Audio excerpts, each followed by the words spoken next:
Welcome to the BenchPilot training video.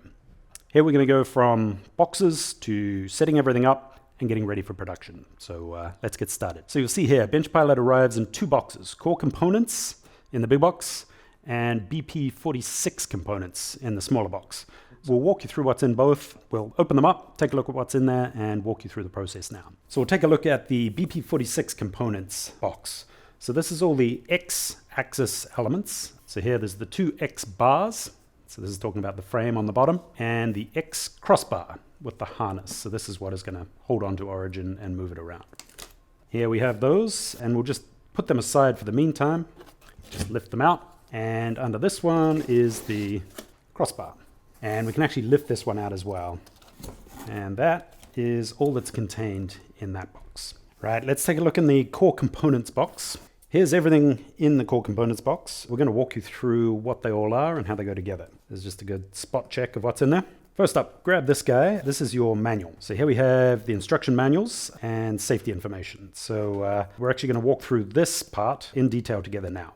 First and foremost, we're going to go through a generic setup for BenchPilot that will look much like this. We're just going to attach it to a workbench, screw it down. We'll have the e-stop mounted here, and we'll be using Workstation. Workstation is not included with BenchPilot. You bring your own origin, bring a workstation. The other optional accessory you'll see us using is the shelf upgrade kit. When we talk about BenchPilot, the left and right will be based on facing it from this front, how we would use it. Let's dig in.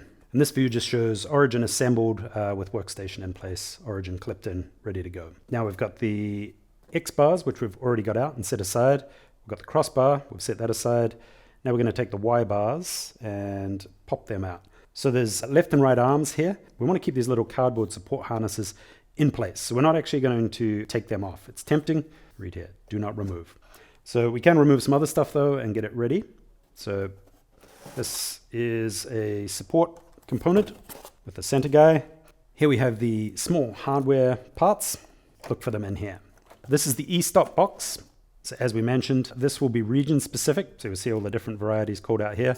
As we're in North America, we have the North American plug. Your region will have the appropriate plug for you. So we'll set this aside in this state, and we'll come back to that when we need it. So now we'll pop out the harness. This is what attaches to origin and securely holds it in place. Set that aside. We have some more packing material here. Now we have the left and right arms. Just pay attention to the lift here info. Pull them out. Rest slightly lopsided. We'll show why in a bit. And likewise with the opposite arm. These are the Y bars, so we'll set them over beside our X bars. What's distinct about these ones, slightly shorter, and they have these two holes. These are going to be for mounting the workstation, so that'll face front when we install it. Now over here is the e-stop mount. So you'll attach the e-stop here and attach this side to the frame. And that is it for the core components box. So now walking through the rest of the parts, we've had a look at all of these left and right arms and the origin harness. The rest of these exist in the small parts container. Now keep in mind there's another layer here. So pop that open. Push all of these aside for the meantime. They'll come back later. Now worth noting, for the screws, you'll notice there's a spare in each bag. So if you end up with one extra, don't be concerned. We've got you one just in case it rolls under the counter as a spare. So this is screw D, required 4, but we have 5 in the bag. And then the remainder of these are the parts that were in the e-stop box. Right, now we've taken a look at everything in the boxes. It's time to start assembling. So we're going to lay things out exactly like this. Basically, everything you see in the manual, we're going to reiterate in the video. So we're going to be facing the front of BenchPilot. So let's get going. We have a nice flat surface. You're going to want that to assemble on because a bunch of the parts, we're going to have them, they need to sort of index together and be nice and square and flat. So a flat surface is great for that. Working through the manual, we have an X bar and an X bar. The detail to keep an eye on here is this little shoulder. On one side, there's a shoulder milled. On the other side, there is not. We want the shoulder facing out away from the center. Likewise on the back, these are identical. So we just lay it out like so. Now doing the same with the Y bar, we have our little detail here, and you'll see there's two little shoulders milled out. So we want that towards the front, just like the image. And we'll do the same over here. That's good. This is just the layout phase. Don't get ahead of yourself and start assembling because there's a little detail here. We need 2 T-nuts to slide in the side here.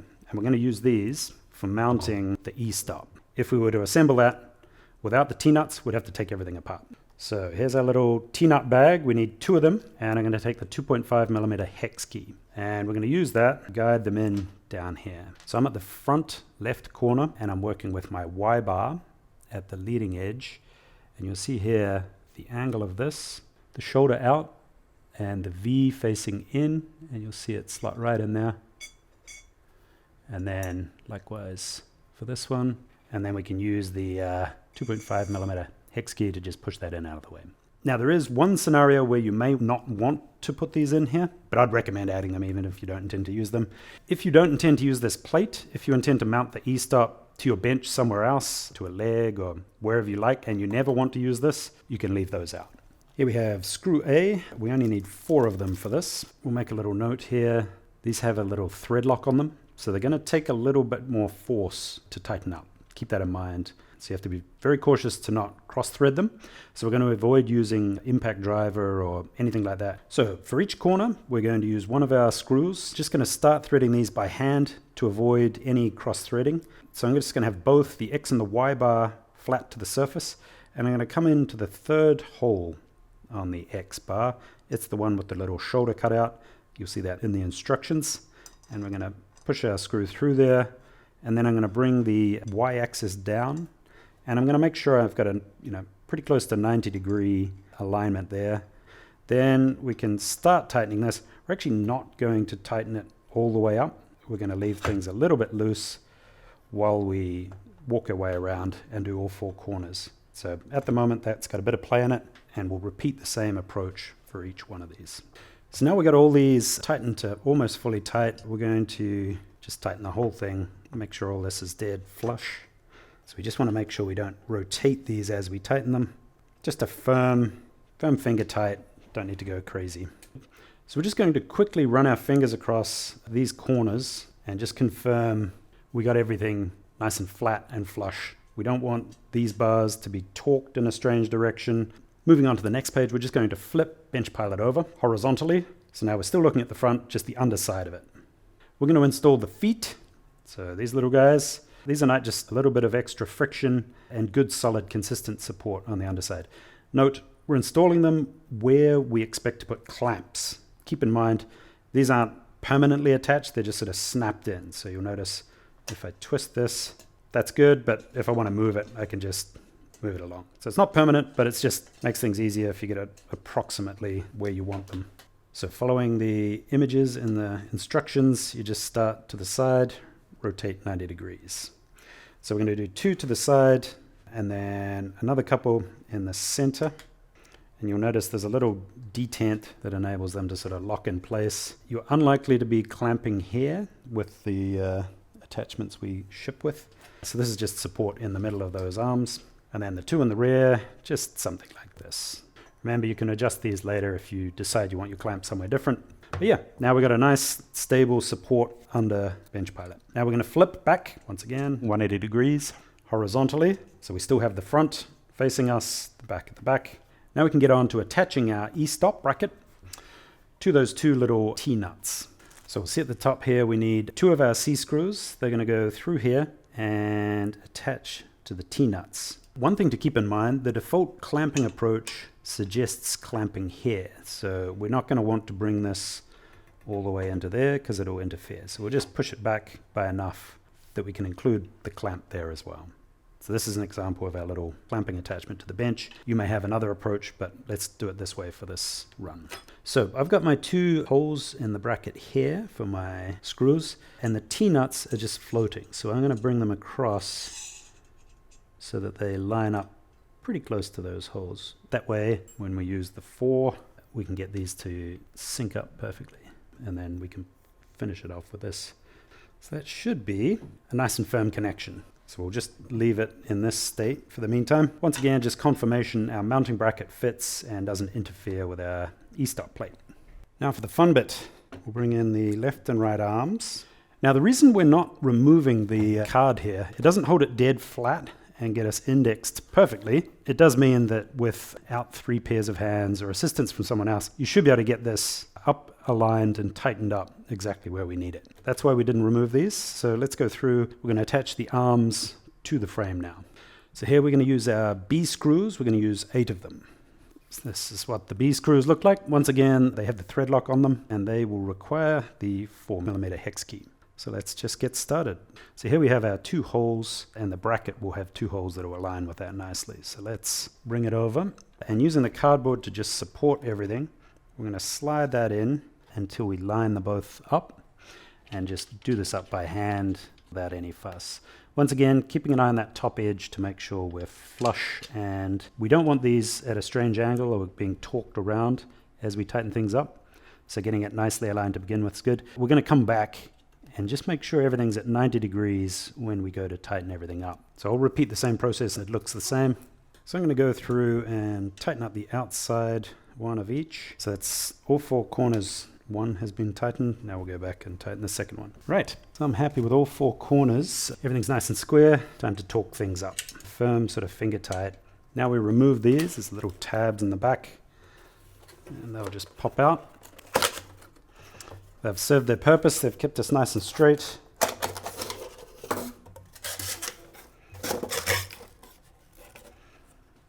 So you see the instructions here. Now we're going through and we're tightening each one of these, but checking at all times that our bracket is vertical. It's our job to just confirm that that's nice and flush, and then tighten things up when we're happy.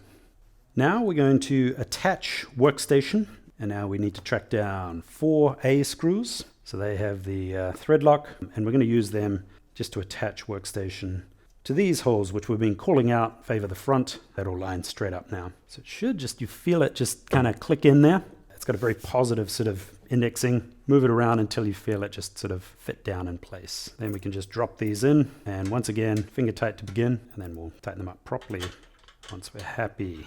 Now I'm taking the 4mm hex, and I'm just going to tighten up this corner, and once again we'll do that kind of star pattern, diagonal, just tightening them all up. With BenchPilot in this state, it's starting to get a lot more rigid. So you'll notice that the Workstation's tying it all together nice and firm. These guys can no longer twist.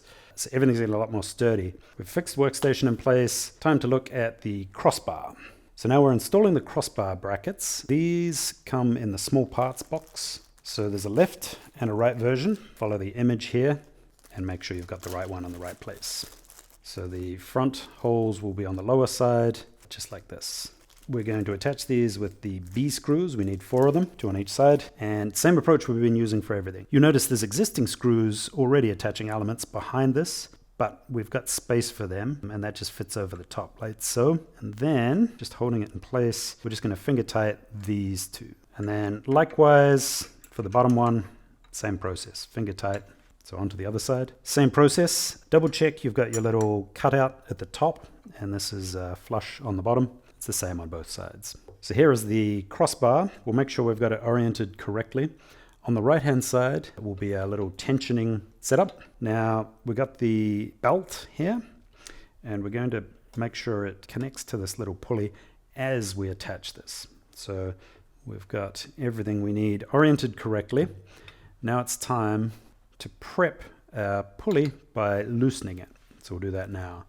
So first we pop off the little protective cap. Now don't lose this. You want this covered in rubber. It's going to feel a little counterintuitive, but go clockwise and you'll notice we're loosening this. We're loosening the pulley, meaning there's more of this belt sticking out the other end.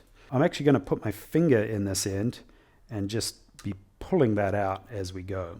So rotate clockwise, and then we still want to leave some sticking out. If you go all the way, that doesn't help you. So just about that much is fine. So I'm just going to double check that there's nothing pinched or warped along the top. So you can see the belt is not seated nicely on the pulley. So when I pull on this opposite side of the belt, I want to just make sure that it fits in there and just sits inside that pulley cleanly. So that's how you want it.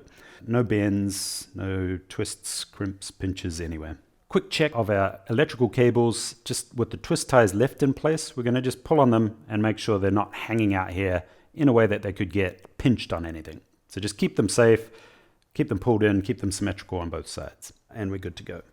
So now I'm quickly going to take note of this edge. So these little pins, you can see where my fingers are, they are going to align and clip me under here. So this will be on the right side of those. So we're going to hook over this little guy. So the keys to success here is just to pull out on that belt as you bring this in. I'm just making sure this is to the right of those pins, tilting it top in first and then just sort of dropping it down. And the left, basically the same thing's happening. I'm doing my alignment left and right using the right hand side details, and then I just use my thumb to drop it onto that pulley. Now I can check that it's seated all the way in the back and it's captured on that little detail, likewise on the right. So we're now ready to tension that belt. You can see left and right are clearing the bracket, plenty of space to spare. So just double check that as you bring things together, keep these wires safe, and then the belt, obviously double check that is all on the channel correctly and is not being pinched or twisted. Now with 4 A screws, we're going to mount the crossbar to the left and right frame. So we'll just do this by hand initially, get things started. Now we'll just do the same routine. I'm going to tighten them in a sort of a star pattern. Just double checking that nothing is bound up in a strange way for torquing this up. Checking my pulley, both ends, belt's looking good. Now we can fully tighten these. Once again, firm but not crazy. Keep in mind, we'll get some more strength coming into play from the brackets in behind here, so that'll firm things up further. Now we got our B screws for the brackets. The next page here, we're going to use these to attach the crossbar to the bracket. Right, so that's all finger tight. Now we'll start with the left side. I'm going to hold this bracket to the left and to the front so that when I tighten these, it doesn't move when I start to tighten these. Right, because I've favored that out, when I tighten these, this won't be dragged in a strange direction. And we can now fully tighten these and repeat on this side. So we're just going to favor, make sure it's pressed out and forward, and then tighten these two. Then we give them the final tighten up. To tension the belt, we're going to wind this counterclockwise. So you'll notice as I turn that, this pulls out. So let's take a look at what that looks like on the left side. So we can see this belt, and as we tighten, it's going to come up so the bottom edge is in line with the bottom edge of this white line. So the secret to tensioning the belt appropriately is to lower your head down to the same height as the pulley. So we're looking straight on from the front, and at that point you should see the 2 white lines aligned. So as we see it tensioned to that point, we're going to stop, and then we're going to tighten 2.5 more rotations.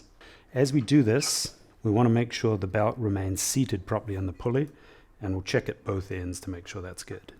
That's about the bottom edge there. 2.5 more rotations would be 1, 2.5.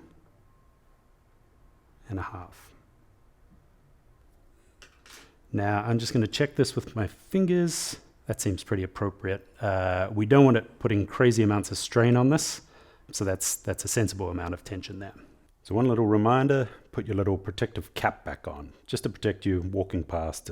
You don't want to catch that on your belly or something. So that'll just keep things a little safer there.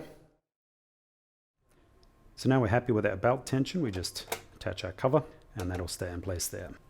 Now I'm undoing the twist ties. We're going to insert these little plugs and get our cables nicely aligned. Bring them out. The plug can only attach in one direction. You'll see the little connector. And then we push that in, tuck them under the little clip, and make sure nothing's getting pinched. Same process here. So at this stage, I like to just give my crossbar a little dry run to make sure all my pulleys and my belt and everything is looking good. So I'm going to move this left and right, and we're going to listen to it. Sounds good. So I'm not feeling any weird changes in friction or any strange sounds. So we're feeling good about our crossbar. Right, so we're going to attach the emergency stop on the left-hand side. Once again, this is just the standard approach. You can mount it wherever you like. We're going to mount the E-stop with 4 screw D-types. Let's bring that over here and just align that, and then slip these through. You can see pretty easily where they go from above. These little guys use the 2.5mm hex key, and we do all 4 corners for this. And then I'm just going to tighten that up. The E-stop's going to arrive in the off state, so it's been pressed down. Make sure that's the case. It pops up by rotating it, but we want it off for when we plug everything in. Now the cable comes out the back and the plug will be out the front. So this is what's going to run origin and then the cable out the back to the wall. Here's the harness. We're going to attach this to origin. It can actually stay on origin. You can continue using origin the way you always have, and then whenever you need the automation with BenchPilot, just bring it over, clip it in, and you're in business. To make some space here, we're going to put origin and the harness on Workstation. I'm actually just going to skip ahead a little bit. So there's two little pins. There's one down here. What these are doing is locking our arms, or the whole Y-axis motion, to secure the Y-axis for transport, but also if you're mounting BenchPilot vertically. There's one on each side. We'll put them to the side. Keep these because if you do ever want to transport BenchPilot, these are great for locking it in place. Make a little note of how the hole aligns. So now I can push the mechanism all the way back and we've got space to mount our harness. So we have our harness and then we have our left and right shoulder bracket. And then we need 2 E screws and 2 C screws. So we're going to use our little E-type screw with our shoulder. So the only difference between Gen 1 and Gen 2, this is a Gen 1 origin, and instead of putting the little E screw in the back, we put it in the front. We have a Gen 2 origin, and that will mean we're going to use the backmost point. So the point closest to these clips in the back here, which is this guy. So we're going to attach it. Just be careful to get it aligned before threading it in firmly. So this has the shoulder. So this will be a nice firm element for it to connect to. And then I'll do the same on the opposite side. Right, now with that in place, we can bring origin in and then clip our little left and right brackets. So I'm bringing in origin and we're going to bring this, push it all the way on. You'll see here the harness fits nicely in place and we're ready to attach those brackets to our Gen 2 origin. So the right hand side is this one with the longer lower piece. The left hand side looks like that. So these little tabs stick out. I'm going to bring that in and just push it down. And now that's going to firmly hold origin in place, especially when we add the second C-type screw in there. That's really going to firmly hold that. And you'll see that just applying pressure to that front edge, making that harness nice and secure. So then we come in here, same again.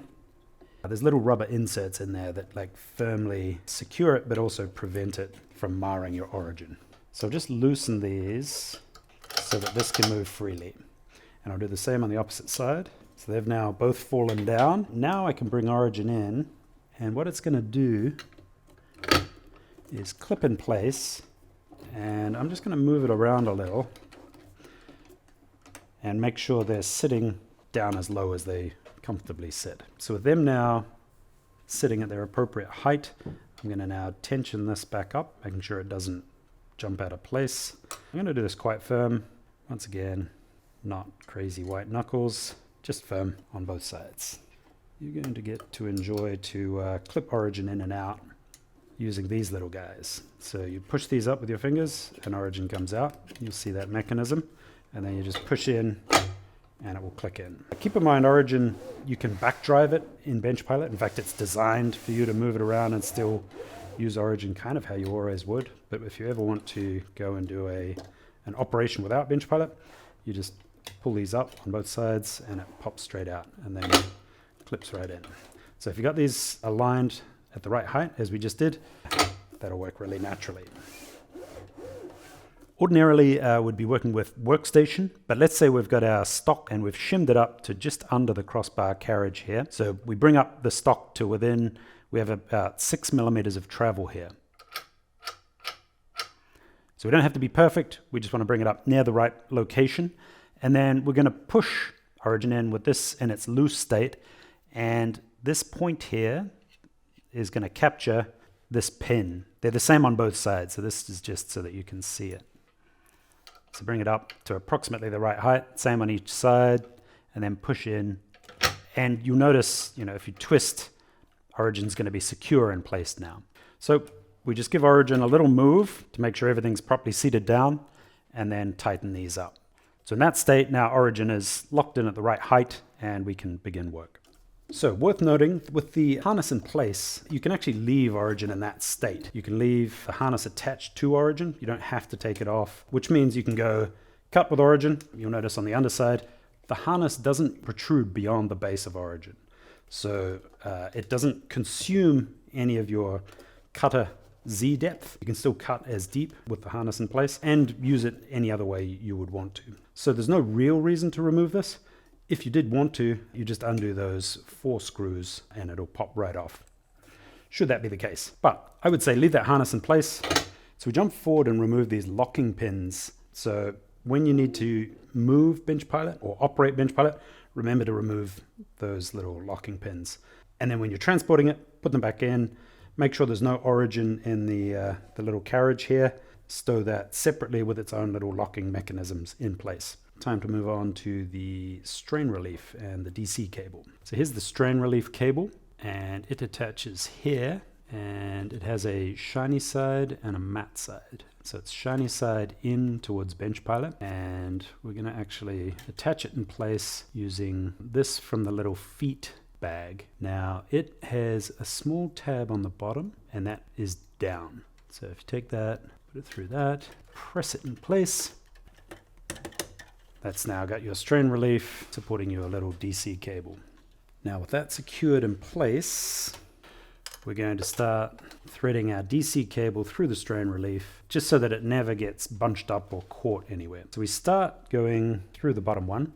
From the outside in, we sort of dive in first, pull it a decent way up, and then we go out, pull them aside, and it threads through sort of effortlessly. We don't need more than this, so we don't need to pull it through too far. And then for each one of these, it's going to be dive, and then back up to the top. Dive. So we've done diving and resurfacing a couple of times, and now we're on our last long slot, and we've just dived, and we're on the shiny side, and there's one last hole to come back through.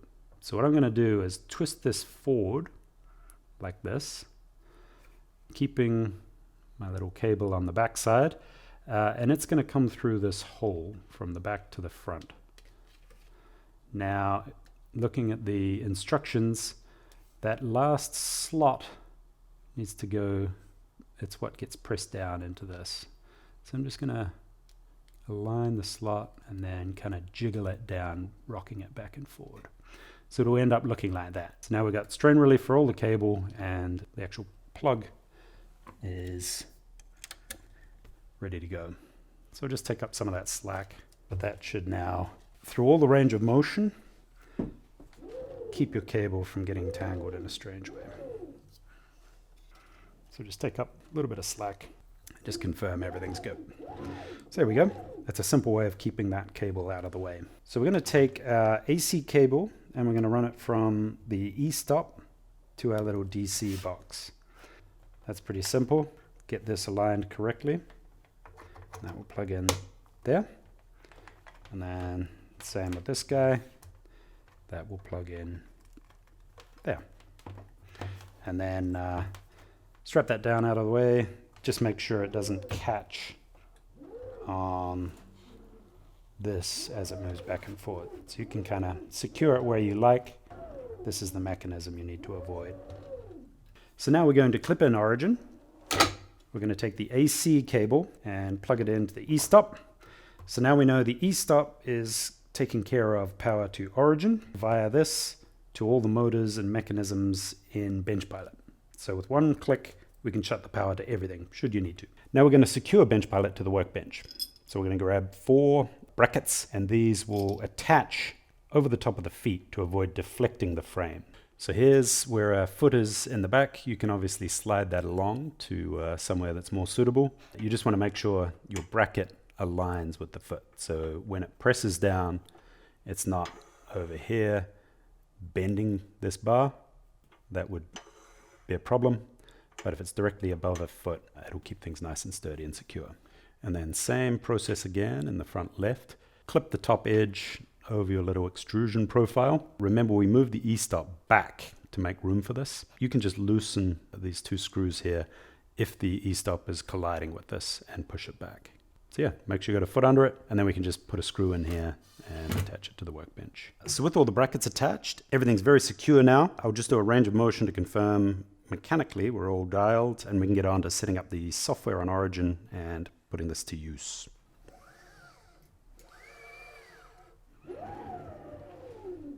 So much like Origin, the maintenance of BenchPilot is very simple. No oil, no liquids, no acetone, no cleaner like that. Basically, we're just going to vacuum out anywhere where chips can accumulate or brush them off, just to keep it from where the wheels run across. You don't want chips accumulating there and making it higher friction to run across that area.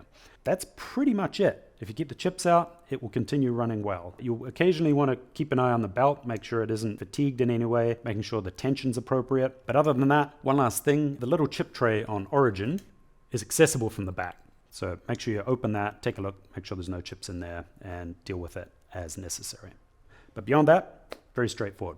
So that concludes the mechanical setup. Nice work. We're all buttoned up and firmly attached to our workbench. We're going to jump into the next video, update Origin, and then walk you through the steps to put it to work in your workshop now. Follow along.